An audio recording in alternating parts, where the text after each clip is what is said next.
الصديق عن الدار. Pengertian perawi.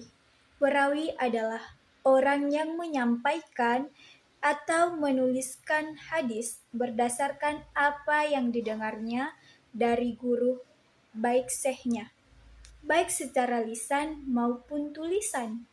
Sedangkan menurut bahasa, berasal dari kata rawah yang berarti menyampaikan, menukilkan, atau memindahkan berita.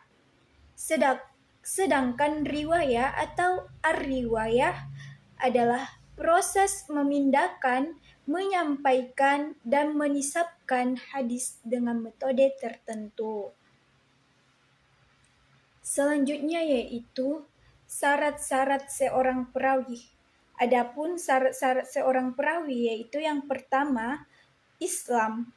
Syarat-syarat seorang perawi diantaranya yang pertama yaitu harus beragama Islam, dalam artian tidak diterima periwayatan dari orang kafir. Yang kedua yaitu balik atau berakhlak atau disebut dengan muhallab. Berarti anak kecil atau orang gila tidak diterima periwayatannya. Yang ketiga yaitu adil atau al-adalah. Artinya sifat dapat dipercaya, berakhlak baik, tidak fasik atau menjaga kehormatannya. Yang terakhir yaitu dobit. Dalam artian mampu menjaga hafalan atau catatan hadis secara konsisten dan akurat. Syarat adil. Adil artinya perawi harus memiliki integrasi moral yang tinggi. Ciri-ciri perawi yang adil yang pertama yaitu tidak melakukan dosa besar. Kedua yaitu menjauhi dosa kecil yang berulang. Yang ketiga menjaga adab dan muruha. Ibnu Hajar menyebut 5 hal yang bisa merusak keadilan perawi, di antaranya berdusta, kedua fasik, yang ketiga tidak dikenal, dan yang terakhir pelaku bid'ah. Syarat dobit. Yang pertama yaitu dobit sodor, artinya hafalan kuat dari guru ke muridnya. Yang kedua yaitu dobit kitab, artinya keakuratan tulisan atau catatan. Yang adapun cara mengukur kedobitannya, yang pertama yaitu kesaksian ulama terhadap hafalan perawi. Yang kedua yaitu kesesuaian riwayatnya dengan perawi terpercaya. Yang terakhir yaitu frekuensi atau kesalahan dalam meriwayatkan hadis tersebut. Penyampaian materi dari saya selanjutnya akan disampaikan oleh saudari Nurul. Kepadanya dipersilakan. Pengertian tahammul. Menurut bahasa, tahammul merupakan masdar dari fi'il madli yang berarti menanggung, membawa, atau biasa diterjemahkan dengan menerima. Secara keseluruhan, menurut bahasa, tahammul al-hadis adalah menerima hadis atau menanggung hadis. Menerima dan mendengar suatu peristiwa hadis dari seorang guru dengan menggunakan beberapa metode tertentu.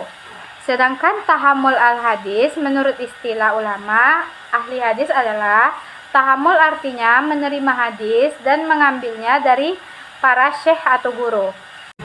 Sedangkan pengertian ada al-hadis menurut bahasa ada adalah menyampaikan. Berarti secara adalah masdar dari bahasa ada, al-hadis adalah menyampaikan hadis. Sedangkan ada al-hadis menurut istilah adalah meriwayatkan hadis dan memberikannya pada para murid. Ada al-hadis juga bisa diartikan sebagai proses mereportasiekan hadis setelah ia menerimanya dari seorang guru. Karena tidak semua orang bisa menyampaikan hadis kepada orang lain. Dalam hal ini, mayoritas ulama hadis, ushul, dan fikih memiliki kesamaan pandangan dalam memberikan syarat dan kriteria bagi pewaris hadis. Adapun syarat-syarat pewaris, yang pertama itu penerima harus memiliki hafalan yang kuat atau memiliki dokumen yang valid. Yang kedua, berakal sempurna serta sehat secara fisik dan mental. Yang ketiga, ukuran tamyiz atau adanya kemampuan menghafal yang didengar dan mengingat yang dihafal. Baiklah, saya akan melanjutkan penjelasan dari Saudari Nurul, yaitu syarat perawi dalam ada al-hadis. Yang pertama yaitu Islam. Pada waktu periwayatan suatu hadis, seorang perawi harus muslim. Yang kedua, baligh. Yang mana baligh ini perawi cukup usia ketika ia meriwayatkan hadis. Yang ketiga yaitu adil. Adil dalam artian suatu sifat yang melekat pada jiwa seorang perawi yang mendorong perawi untuk bertakwa, memelihara harga diri atau muruah sehingga menjauhi segala dosa, baik itu dosa besar maupun dosa kecil. Sedangkan yang keempat itu dobit. Dobit yang berarti ingatan. Seorang yang meriwayatkan hadis harus kuat ingatannya untuk mengingat hadis tersebut agar selalu ada dalam pikirannya dan selalu kuat di dalam pelaksanaannya. Selanjutnya itu lafaz tahammul ada. Yang pertama itu sami'tu. Ya, sami'tu ini dengan artian aku mendengar langsung dari guru. Yang kedua yaitu haddatsana, yang artinya guru menyampaikan kepada kami.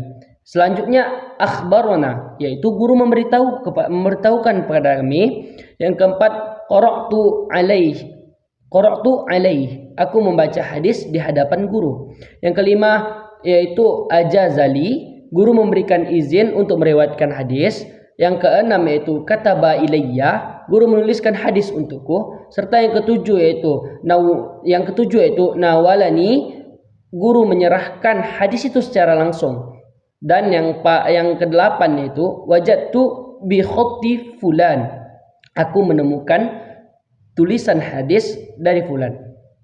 Sedangkan yang selanjutnya atau materi terakhir yang ingin saya sampaikan yaitu muratib atau tingkatan tahammul wal ada. Yang pertama asma, yaitu mendengar langsung dari guru, dan inilah yang paling tinggi tingkatannya. Yang kedua al-qiraah, yaitu murid membaca hadis di depan guru. Yang ketiga al-ijazah, guru memberikan izin untuk meriwayatkannya. Yang keempat al-munawwalah, guru memberikan teks hadis tersebut. Yang kelima al-kitabah, guru menulis hadis untuk murid. Yang keenam al-i'lam, guru hanya memberitahukan hadis yang dimilikinya. Yang ketujuh al-wasiyah, guru mewasiatkan hadis atau kitab. Serta yang kedelapan itu al-wijadah, yaitu menemukan hadis tanpa sanad langsung. Dan yang kedelapan ini adalah tingkatan yang paling rendah pada diri seorang rawi atau pada diri para perawi hadis. Kesimpulan yang dapat kita ambil dari bahasan kita pada hari ini yaitu perawi adalah orang yang meriwayatkan hadis dari guru atau sumber sebelumnya dan memegang peran penting dalam menjaga keaslian hadis. Untuk itu, ia harus memenuhi syarat-syarat seperti Islam, baligh, adil, dan memiliki hafalan atau catatan yang kuat atau dobit. Proses penerimaan dan penyampaian hadis dikenal dengan istilah tahammul wal ada, yang dilakukan melalui berbagai metode dan tingkatan atau maratib, serta ditandai dengan lafaz-lafaz khusus seperti sami'tu atau hadatsana. Seluruh sistem ini menunjukkan berapa ketatnya standar dalam menjaga keabsahan periwayatan hadis. Mungkin hanya sekian yang dapat kami sampaikan. Selanjutnya saya serahkan kepada moderator. Sekian yang dapat kami sampaikan. Lebih dan kurang kami mohon maaf sebesar-besarnya. Kami akhiri dengan wabillahi taufiq wal hidayah. Wassalamualaikum warahmatullahi wabarakatuh.